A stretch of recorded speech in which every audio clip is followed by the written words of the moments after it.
Hi!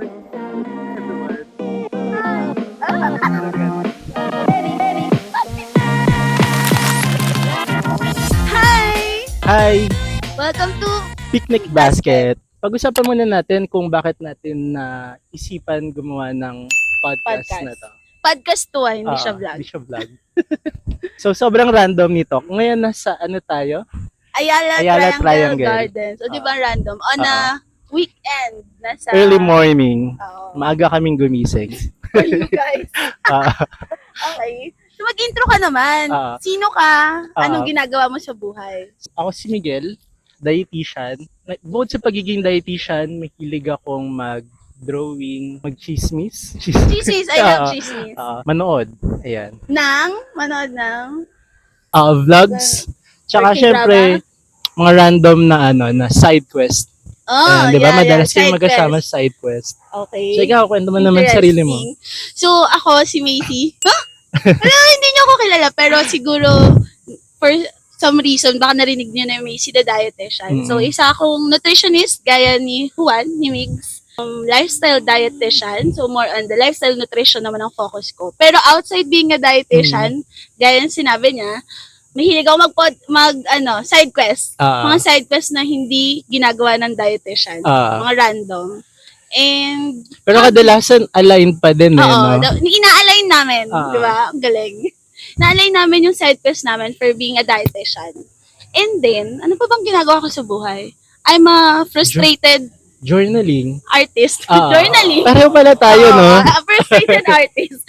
Tapos, photographer. Photographer. Feeling photographer.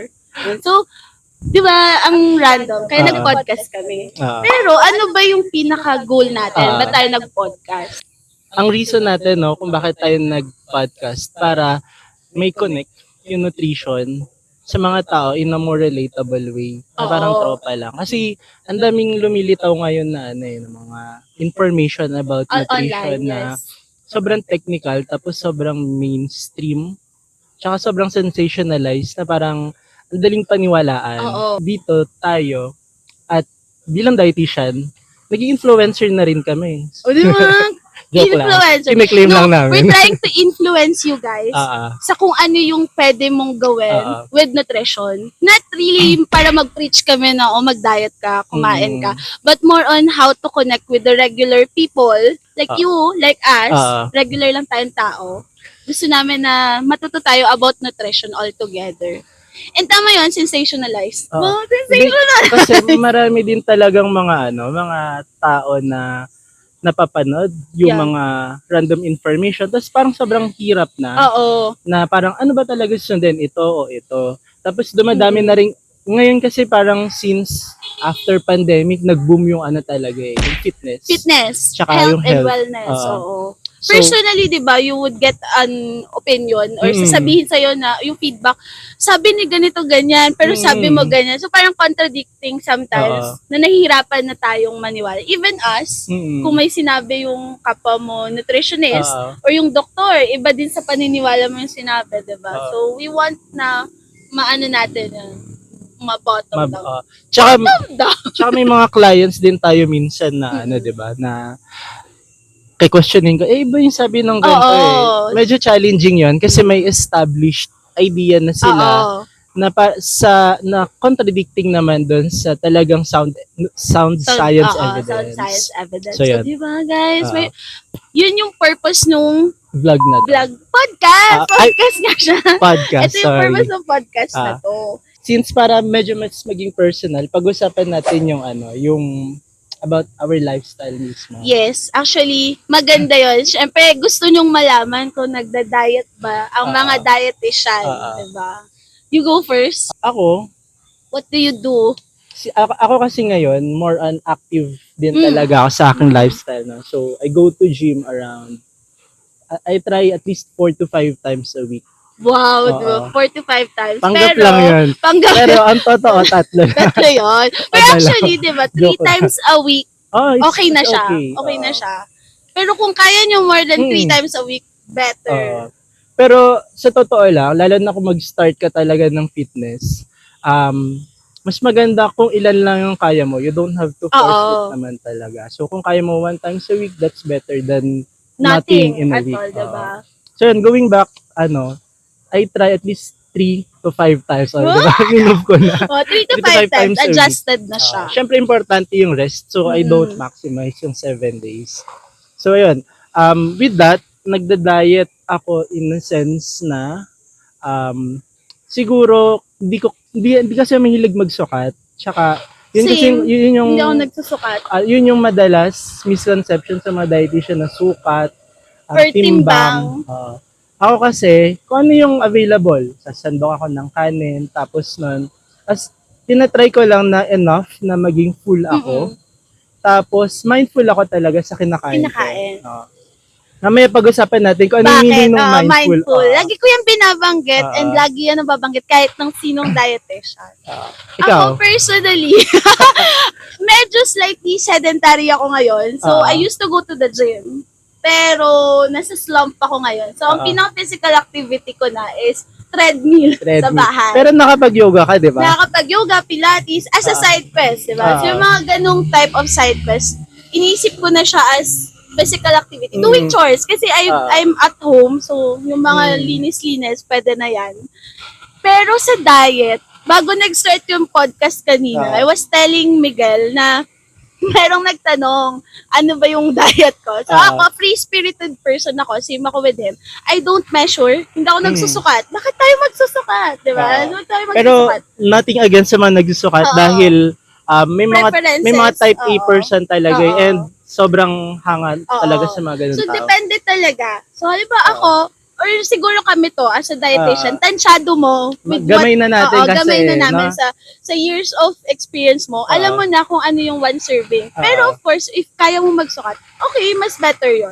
Pero ayun, I don't measure, pero I'm mindful. Ayan, mindful with my food. Syempre, alam mo kung ano yung mga kailangan mong i-focus na food and also yung mga kailangan mong bawasan ng slight. Pero later on, magdi-dig deep tayo dun sa mindful na yan. Kasi kanina pa natin binabanggit. Hindi, gusto mo pag-usapan natin. Okay, sige, go. So, ano nga ba ang pagiging mindful? For you, what's mindful? Mindful is, sa akin, kumbaga, in terms of, not really sa food, in general, no? Yung conscious ka sa gagawin mo, may intention ka. Kung sa food naman siya, intention mo with moderation, with discipline, na mentally present ka sa mga ginagawa mo, sa kinakain mo. Exactly. Very intentional ka dapat. Di ba, we practice that nowadays, yung very intentional ka with what you're doing. Pero, at the same time, ganun din yung pagiging mindful sa food. Yung hindi ka lang basta kakain just because you're hungry. You're also thinking if this is gonna be helpful sa akin. Okay ba to? Meron ba akong condition na baka bawal to, diba? That's being mindful. Parang awareness siya actually. Awareness mo sa kinakain mo, sa kinukonsume mo. Yun. At I think yun yung mindfulness for me then. Mindfulness, mahirap siya Exactly. Madami siyang context. Kung titignan mo, maraming kailangang may mental kasi doon motivation. Oo, motivation talaga. Na for example, sa kakainin mo, nasanay ka na palaging sandok ka ng sandok. Yung tapos you respond to your level of hunger. No? Tapos nasanay ka na may mga extra sweets. Yes.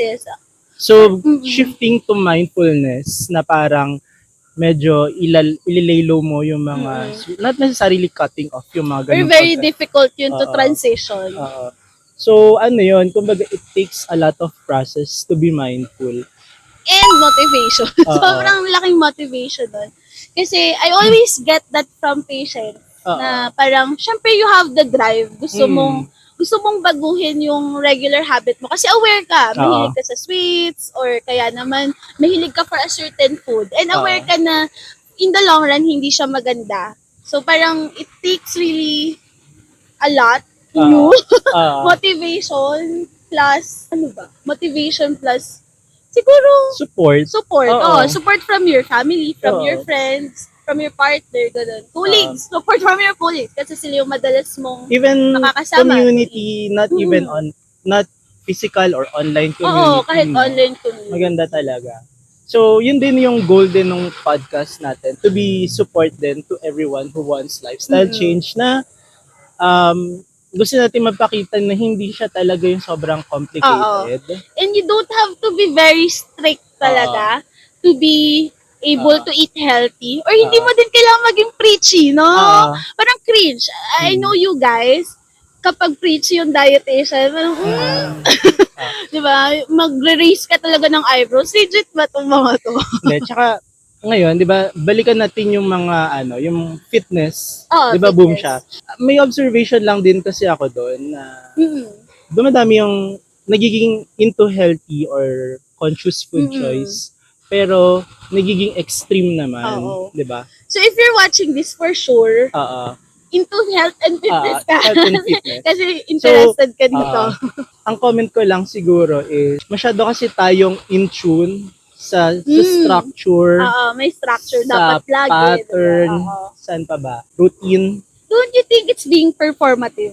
Hindi naman performative, pero parang high functioning. High functioning, yeah. Though I can't blame naman people na high functioning kasi that's how they find balance. Pero kasi kung ikaw na tao na hindi ka naman galing doon, tapos bigla ka mag-shift sa high functioning, medyo nakaka-fatigue. Gets ko yung mga taong high draining siya, draining siya. Tapos hindi siya sustainable in the long run. In the long run, you will stop. Kasi pagod ka na kasi parang nagiging chore siya instead like a habit. So, doon pumapasok yung parang mga magta-try ka na mga iba't ibang diets. Madaming diets kasi ngayong uso eh, di ba? So, pag-usapan yung diets na. Sige, let's start with diet. Ito, parang halos lahat interesado with diet. Disclaimer, we have nothing against with any diet, no? Pero maganda lang na makita natin yung mga pros and cons kung suitable ba yon sa mga lifestyle ng tao. Again, hindi one size fits all yung diet. So, pwedeng effective siya with this person, person A, pero with person B, hindi siya sustainable. So, wala naman tayo against with that. Ako, I don't hate a specific diet, pero there is preferred diet for us, dietitian, and meron talaga siyang pros and cons. All diets have pros and cons. Parang I don't think there is a perfect diet na wala talaga siyang cons at all, diba? Pero in moderation talaga. Moderation, and again, being mindful kung ano yung type of diet mo and what food you consume. Anong unang diet gusto mong pag-usapan? Hindi, wag na tayo mag-specify ng diet. Pero siguro, yung group of diets na lang, lalo na yung mga into very high fat or high fat, extreme, we won't mention the name, pero you know naman niya. Very high fat, high protein, or even high carbs na mga diet. Yung mga extreme na parang nagpa-prioritize sila ng macronutrients. May ganong diet yung macros lang yung pinaka-focus. So, either they focus on very high fat, very high protein, or very high carbohydrates na diet. So, in short, merong isang focus. Ano yung tingin mo sa mga ganong diet? Personally kasi, I don't practice yung nakafocus ka sa macros. Kasi, kapag too much carbs, may cons. Too much protein, may cons. Too much fat, may cons. Pero, personally, yung tingin ko sa ganun, quite extreme. Quite extreme. Hindi siya sustainable in the long run. Kasi kung ako susunod ng ganun diet, hindi ko siya masusustain. Parang hindi ko kayang ilaban. Una, medyo costly, di ba? Costly talaga siya. Kasi, proteins are expensive. Proteins are expensive. Fats are very expensive. And then, even carbs are expensive. Can cause diabetes, diba? And can cause diabetes. So, parang hindi mo talaga siya masusustain. Pero do you even know someone na nagpa-practice nito? May mga ganun tao talaga. Pero, ang advice ko syempre is, diba? You cannot force them naman diba? Pero kasi may mga studies din kasi na nag-a-advise na it should be moderation and balance. Exactly. Pag sinabi nating balance, yung tatlong nabanggit, carbohydrates, protein and fat, it should be equally in a proper proportions lang. Kumbaga, nag-history na no? Sorry. May nabasa lang kasi ako sa anthropology na So, he's into anthropology. I'm into anthropology. Ako naman food history ngayon. So, nabasa ko doon na may na-excavate nga na fossil ng prehistoric Filipinos. Interesting. Tinignan doon yung quality or yung profile ng diet nila. based dun sa Sa fossil. fossil, oo. Ang galing So nakita doon na ang mostly kinakain ng prehistoric Filipino ay corn, tapos Mga millet, staple natin and also before. rice. Mga nakatira yon malapit sa mga ilog, no, yung mga prehistoric matubig. Filipino. So mostly fish. Tapos yung mga fat naman kasi nakuha yan either attached na mismo dun sa Dun mga sa- animal fats, animal diba? fats. Di sa pa naman protein. uso nun yung mga extraction ng Oo, mga bihirap or wala pa Si- at all, oo. mantika before. sa mga coconut Oo, siguro. coconut Oo. oil. Pero hindi siya katulad nung oil na Ngayon, we have today. na Oo. almost all food items ginigisa. Yan. Oo. Siyempre, hindi sila mahilig pa doon. Nag-i-explore pa lang sila. So nakita doon na na yun yung type of living na nakasanayan, nag-survive yung mga tao. And that's how we evolved then as Filipino and as human in general, no? Nakita kaya doon yung lifespan, gano'ng kahaba sila tumagal? Hindi na measure doon. It is a proof, yung ganong klase ng diet is very sustainable. Yes. No? Kasi imagine without all the equipment that we have today, Very simple. simple lang, nag-survive sila with that type of diet, diba? What is unique there is yung rice kasi hindi rice is also present sa atin. Pero dati it is considered very expensive. Ginagamit lang dati yung rice sa special events, sa wedding. Wedding, yung mga talagang ceremony. Imagine we're taking rice for granted kasi ngayon, dinidemonize natin siya. Diba? Ako personally, I love rice. Ikaw ako ba? rin. Diba? I can't live without rice. No? Grumpy ang breakfast ko pag walang rice. Magiging cranky ka talaga kapag wala kang kanin. I'm not sa Filipino. Hindi ako against sa mga kayang walang rice. Pero as a Filipino, at yung stomach ko Na Filipino. lumaking nagbe-breakfast, no? Lumaking nagbe-breakfast, kanin talaga ang staple. Whether fried rice or regular na rice, basta may kanin. Diba? Kasi magugutom tayo pag wala. So going back sa sa mga extreme diets, no? Gusto ko lang i-prove doon na na hindi naman extreme yung diet dati, no? Na kumakain lang ng karne, kumakain lang ng certain specific Carbs, it is a balance of everything. Balance of everything. So hindi natin kailangan baguhin 'yun. Actually, yes. 'Di ba? And imagine, hindi lang naman Pilipino yung nagsasabi na kailangan natin ng balanced diet, diba? Every race na makikita mo, yun yung sinasabi na Americans, Australians, Singaporeans, they would say na kailangan natin ng balanced diet. Iba-iba lang yung term. For example, sa Filipino, we have Pinggang Pinoy, di ba?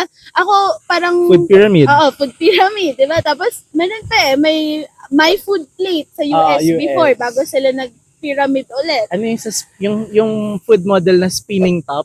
Yung spinning top. We also have that before. Pero in short, ang pinaka-bottom line nun, we have a balance of everything. Kaya siya may sukat kasi sinasabi doon na hindi ka pwedeng sobrang dami nito and ito sobrang konti. So, as simple as that. Although, syempre, mahirap kasi madaming factors. Maraming factors. Alisin din natin yung mindset na masyadong focus sa weight. Exactly. Totoo. Kasi once we focus ourselves na sa timbang, na mali yung attention natin sa ating kinakain din. No? It's either we will apply yung very strict na diet or very restrictive na diet. So ano naman yung mga, may na-encounter ka bang mga restrictive na diet naman? Personally, meron. So may mga naging client ako na talagang very scared na taasan kahit kaunti yung calorie intake nila in a day. And meron ding mga ayaw talaga totally ng carbs. Well, we have to correct that, syempre. Pero hindi mo kailangan i-enforce, no? Na hindi kumain kang kanin. Ikaw ba, kapag halimbawa hindi ka, imagine yourself, normal kang tao, tapos sinabi mo, hindi ako kumakain ng staple food, tapos sabi ng dietitian mo, kumain ka ng rice, what would you feel? Parang matatakot ako. Diba, matatakot. Hindi ka na babalik. Hindi mo nakakausapin yan ever. Parang traumatizing for you kasi pinilit mo without asking bakit hindi ka ba kumakain. Yung ganun yung na-experience ko, mga rice, restricted. Pero maganda din kasing ma-explain sa mga tao na yun. Diba? So, hindi naman kasi, iba kasi yung restricted calories, sa restricted yung quality ng pinakain. I-specify natin yun, no? Kasi yung restricted na calories, pwedeng onti yung Hindi yung calories, pero yung kinakain. nutrient dense. Yung dami, for example, may gulay, may kanin, may ulam. Mm-mm. Pero yung dahil sa klase ng pagluluto doon, yung preparation mo, tapos yung mga food items na yon mababa sa calorie. Nagawa mong madami pa rin siya, hindi ka magugutom. Pero yung calories niya is enough to sustain your everyday life, di ba? As a dietitian, yun yung ina-emphasize natin na hindi mo kailangan magutom in terms of yung dami. Kasi minsan, mag-1 cup rice, isang bilagang itlog, tapos tubig-tubig na lang. Or sometimes, di ba, hindi ako magre-rice, magtitinapay ako. Ano bang equivalent ni rice din, di ba? Doon ka na sa magbibigay siya yung syempre ng satiety, mabubusog ka, without too much restriction. Or much common nga yung hindi na kumakain talaga. Which is mali rin naman, di ba? Magwe-weight loss ka, pero ano ba yung mga reason ba't ka mag-weight loss? Pwedeng yung muscle mo mawawala. Yung affect din yung performance mo sa work. Sa work or sa school. Diba? Pero ako, I think Filipinos should stop na mag-revolve yung diet natin with weight loss. Kasi nutrition should be, di ba we're taught sa school na dapat ang diet mo is nourishment talaga. Ano yung kinakain mo? Nutrition is more of that. And hindi siya talaga weight loss. Parang ang isang parang nababanggit or parang naiisip ng tao, when you consult a dietitian or where you talk with a nutritionist, kailangan mo magpapayat. Di ba? Parang kailangan natin tanggalin yung stigma na yun. And hindi natin kailangan maging super payat to be healthy. Di ba? Actually, di ba, for example, you are an overweight or obese individual, mabigat yung timbang mo, and you have the intention to lose weight, even a kilogram na mawala sa'yo, malaking help yun. Kahit half a kilo? You don't have na parang pilitin mo na sobrang bilis na magpapayat. Tapos sobrang drastic din ng approach mo. Kasi may ano din yan, di ba? Meron ding theory tayo dyan. Yung yo-yo.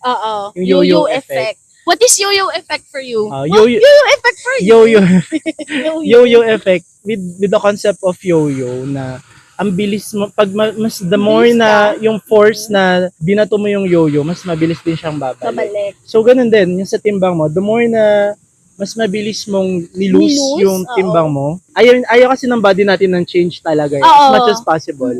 So the more na mabilis siyang nag-lose under stress, the more na mas mabilis niyang ibabalik yun. Yun yung parang response niya to what you're doing sa body mo. And sometimes mas doble pa yung balik. Yeah. One client, na-prove namin yan kasi before siya mag-consult with a nutritionist, dinayat niya talaga ng crash diet and then nag-gain siya ng 10 kilos which he regrets kasi sobrang lumaki, diba? So, yun yung pinaka-importante dun why we're trying to destigmatize yung term na para hindi weight loss talaga. Tsaka kailangan din nilang bigyan ng grace and patience yung sarili nila. Kasi baka mamaya yung weight gain mo or yung bigat mo or yung pagiging mapayat mo is dahil sa medical condition or may ibang factors. May sakit ka. Stress or external factors, diba? Family, problems, work. Madami kung ikaw nga sa work, diba, may probationary period. So, kailangan din ng katawan mo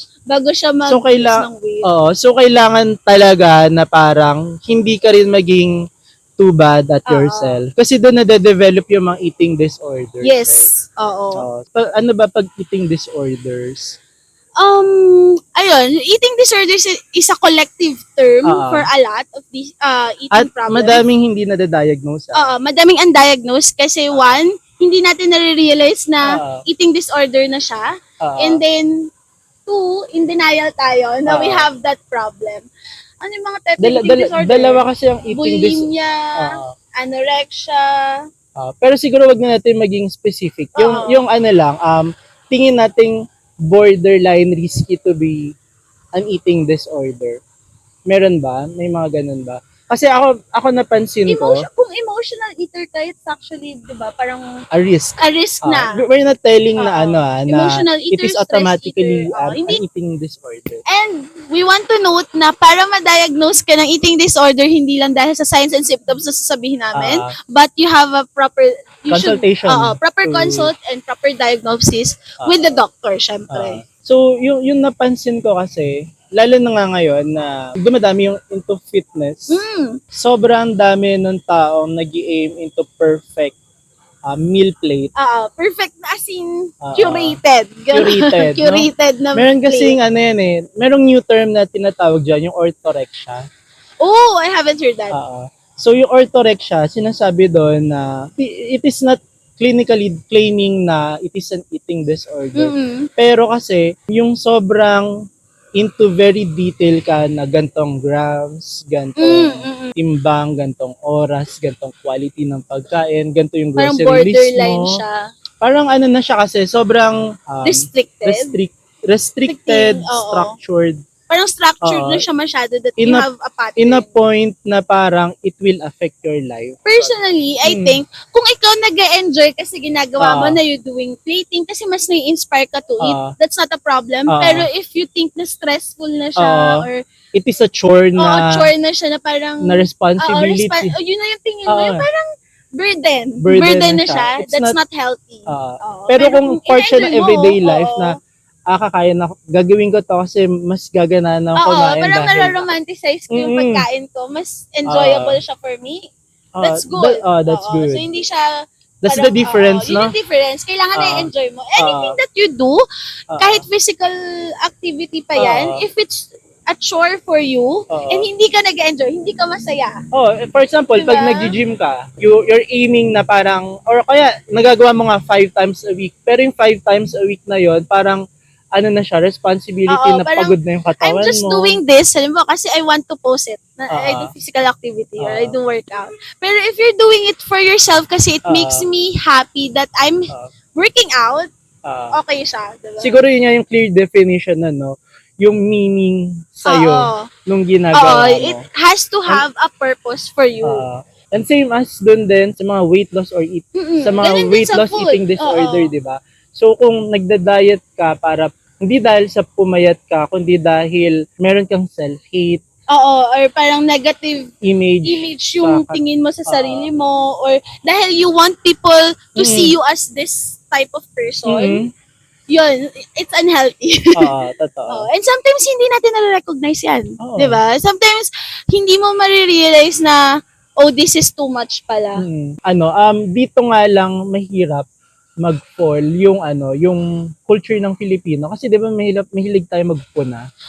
Yung and mga sometimes tita triggering. Mo, or kamag-anak mo, pag nagkita kayo, let's say sa gathering na So paano nga ba re-react?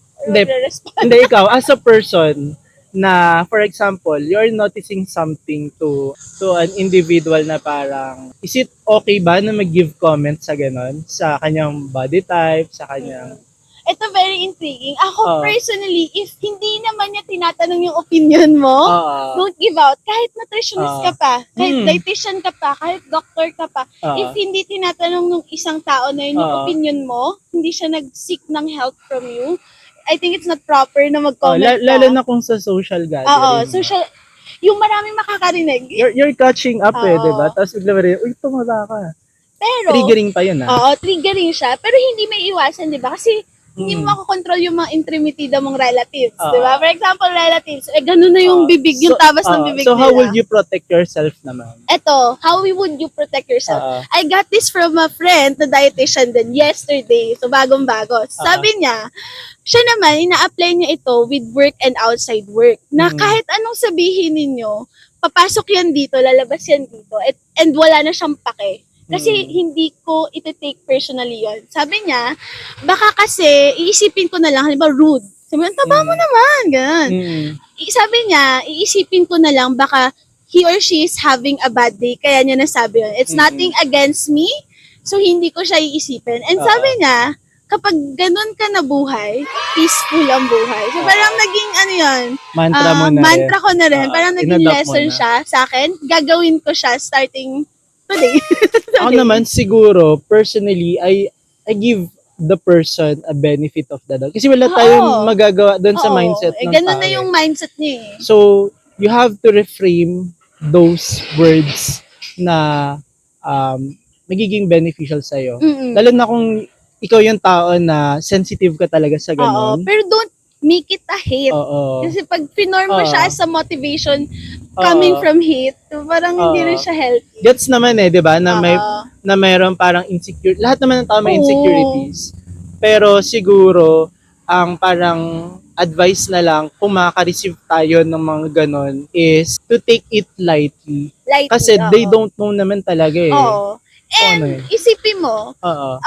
hindi pa katulad nung awareness na meron tayong millennials and Gen Z ngayon, Oo. yung meron sa mga older sa ating atin. mga So, sa kanila parents. siguro, parents, hindi kami keep parents or Oo. relatives. Kasi kung sa kanila siguro normalize yun before, baka kasi hindi, For them kasi siguro it's a Oo. language of love language of lover. Parang wala kasi akong way para kamustahin ka, lalo na kung ang tagal natin hindi Oo. nagkita. So, parang lambing So yung yun. current lang, makikita niya Oo. sa'yo, uy, lumaki ka na. Oo. Tingin ko yun din yun no? Oo. Equivalent, uy, lumaki ka na, So, lumaki tumakad ka na, ka. oo. Oo. Parang ako, lagi ko nakukuha with relatives na sobrang tagal mong hindi nakita na, pero sometimes they're joking na parang, malaki ka na, it's okay, parang okay lang. Or parang pwede mong response kasi madami kaming pagkain sa bahay.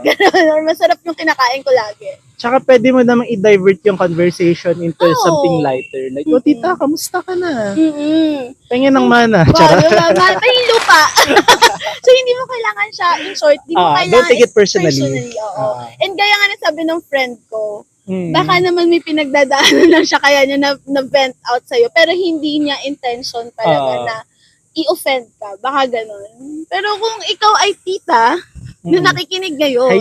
Hi, tita. Pahingin Pamasko. Pero wag mo lang banggitin yung timbang. Kasi baka And maiyak even us, sila. kailangan i-stop na natin yun. Oo, kahit tayo yung joke mo sa friend mo na, unang kita nyo, bungad mo, uy be, ang taba mo na, di ba? Parang hindi If siya ever you have the intention, like you are really concerned to the health status of that person, it must be like a sit-down conversation. With sincerity and private sana. Oo, private. Tsaka dapat ikaw siguro yung klase ng tao na kilala mo talaga yun. Oo, you have to be close para magkaroon ng ganong connection. Or maybe find someone na close to that person.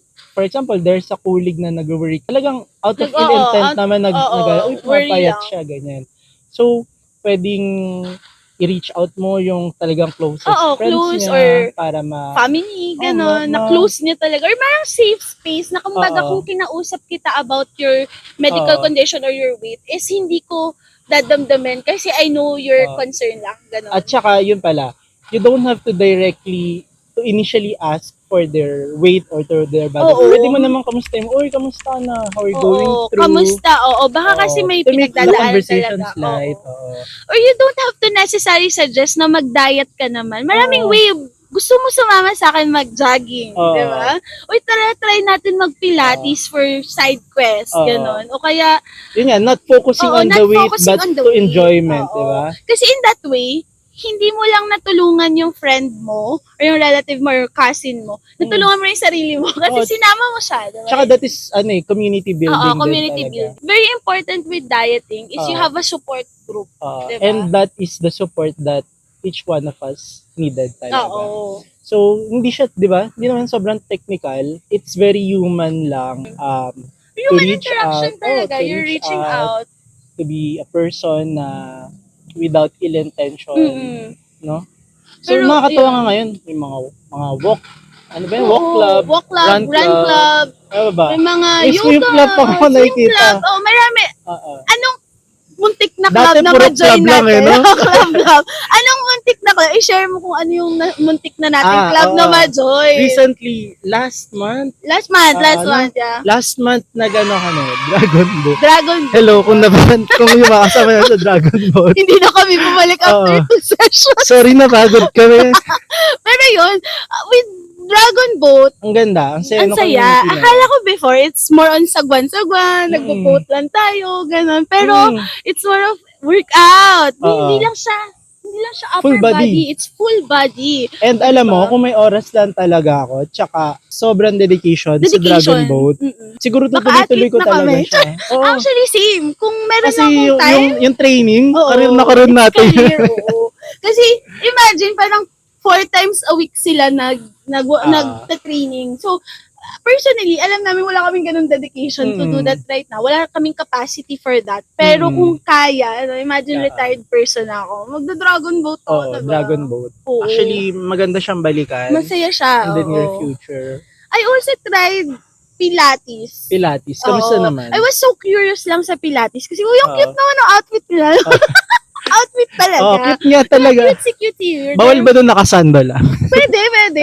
Pero kasi parang unspoken, parang unspoken rule na siya na you have to dress up. Hindi naman siguro, pero cute lang. Masaya din, di ba? Kasi yung cute mo nag-stretching ka na kita yung form mo. Mirror mo, di ba? Yung ganda ko. Nasa video ka. Pero I tried that. Akala ko naman nung una, stretching lang, yoga. Oh my God! First session, hindi na ako makalakad. Alam mo, actually, parang art nga din yung Pilates. Kasi, biruin mo yun, batak na batak yung katawan mo, tapos nanginginig ka na, pero kailangan mukha kang graceful. Oo, mukhang graceful. Kailangan mukha kang magaan. Yung, hindi ka pwedeng magmukhang bato-bato na gumaganon ka. Kaya yung mga lalaki din, di ba? Oo, may mga lalaki nagpipilates. Tapos biglang nanginginig. Oo, nanginginig. Pero ang galing nila. Sobrang hanga din. Madaming type din si Pilates. May reformer, may flow, yung mga nagtatanggal sa iba na pala yun. Pero maraming form of activity that you'll actually enjoy. Ang maganda actually ngayon, ang mga tao naghahanap na ng side quest. And they relate it to wellness, whether mental health or physical health. So, yun yung maganda, diba? Pero syempre, yun nga, no, maraming active activity. Pero dapat meron ding mga slow days. Slow days, yes. Anong na-experience natin slow days? Share natin ulit. Sa, ano ba yun? Pahinga Studio. Ayun. So, pinaplug ko. Hindi siya sponsor. Pahinga Studio. Pero sobrang relaxing Relaxing. yung episode ng ano eh. Oo. Perfume making. Perfume making yung trinay namin. Out of curiosity, we wanted to try something Dietitian different. trying perfume making. Di ba? Ang layo, random. Pero, for you, anong naging benefit niya for you right after the first session? Actually, yung the mere fact na may na-meet tayong new people. Oo. Parang siya, mentally na-rewire yung utak ko. Sobrang nakatanggal ng stress yun. Yung deep, meaningful conversations to meet new people. Oo. Tapos, iba kasi pag kausap mo yung patient, yung client. Oo, iba diba? naman May yung problem. relationship. Pero, parang kapag kumakausap ka lang ng new set, ang hirap kasi parang, ang hirap ngayon mag-establish ng new friends. Oo, mahirap. At 30s, hindi naman. Going 30, mahirap talaga. Hindi ka na yung katulad dati na mabilis ka makakuha ng friends. So, sobrang sobrang fun. Bukod dun sa pabango, na mabango relaxing talaga yung pabango. And even yung ambience ng yung place. ambience, cozy. Talagang mapipilitan kang mag-shutdown, walang isipin. Just be present. So, importante rin yun maging present. And going back dun sa kinakain natin, ganun din, parang yung realization na yung kinakain mo, no? Maging present ka din dun. Present ka mentally. Kasi with the people you dine with. Kaya di ba parang, at back in college, lagi yan binabanggit sa school, no? Parang aside sa eating experience mo, yung dining experience mo, you have to also have the experience with the people.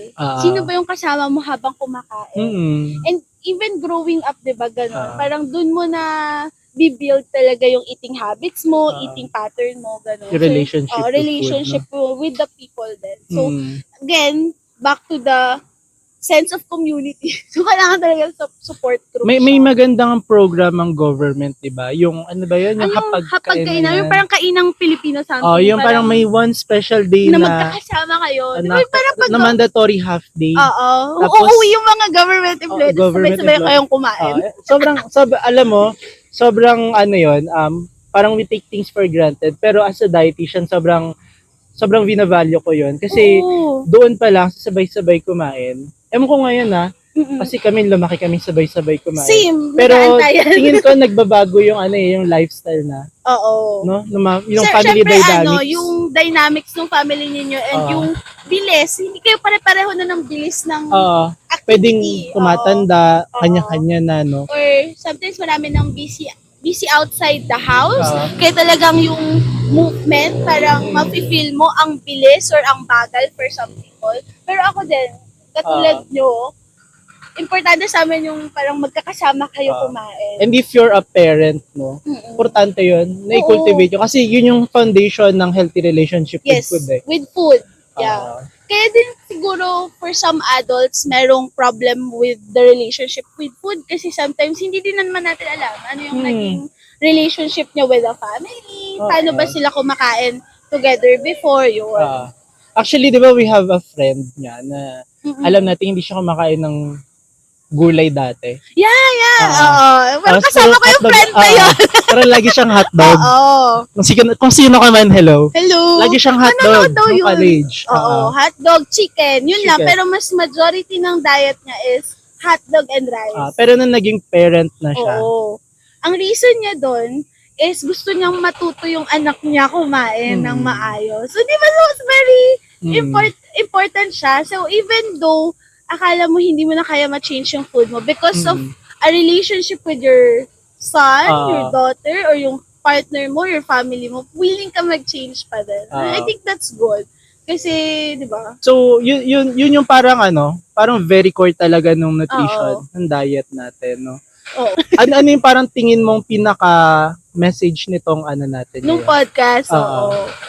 Ako, as the first episode, parang gusto ko lang, yung message nito is parang gusto kong makita ng normal na tao na when it's about food and nutrition, it doesn't have to be very complicated at all.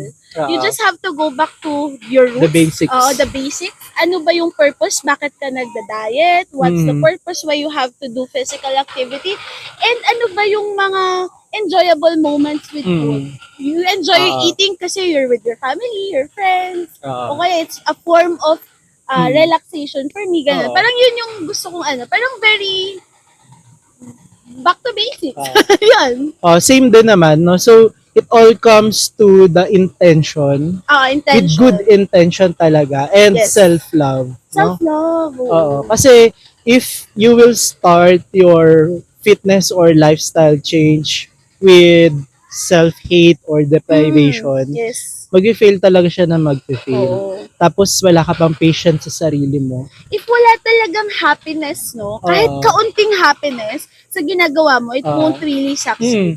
Hindi ka dapat motivated because of dahil mataas Heat or okay naman mataas ang jealousy cholesterol o mataas ko na yung or dahil sabi ni doktor. sabi ni doktor. That is very kumbaga hindi naman mababaw. Pero short-term perspective. Hindi mo siya gagawin because you like it. Diba? Long-term perspective is just like yung friend natin, no?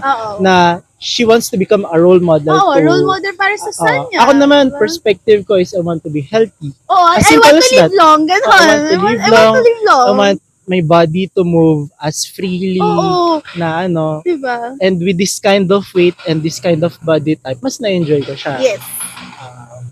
So, yun. Hopefully, no, may nakuha kayo. Kasi parang ang pinaka-keyword natin, one, Mindful. mindfulness, two, intention. Diba? Intention. So, yun lang. Very simple. Mindful and intention. Mindful and intention. Mahaba na yung Mahaba na podcast yung podcast. natin. So, see you sa next Podcast. And, hindi tayo sa same location. saan tayo? Secret! Secret. So, kailangan nyo manood para Sa malaman Pasig nyo. River. Joke lang. Kasi what if nagda-dragon boat kami? What if nasa Dubai kami? Joke lang. Or what if, di ba, nasa taas kami ng puno dito sa Ayala habang nagpo-podcast. Random yung mga setup ng So, podcast wala namin. tayong studio. Wala kaming studio. Kami pang bayad. Wala kaming bayad ng studio, so we Kung have may to. mga sponsors Oo. ayan. Ayan! Kung may sponsor! Okay. You're open. We're open. Gusto namin ng sponsors. Yun lang. Yun lang. Thank Again, you. thank you for listening to Thank you for listening. Picnic Basket. Wala pa kaming closing. Ito na lang. Ito Edit na muna, namin. edit. May thank you na lang. Bye-bye. Dito.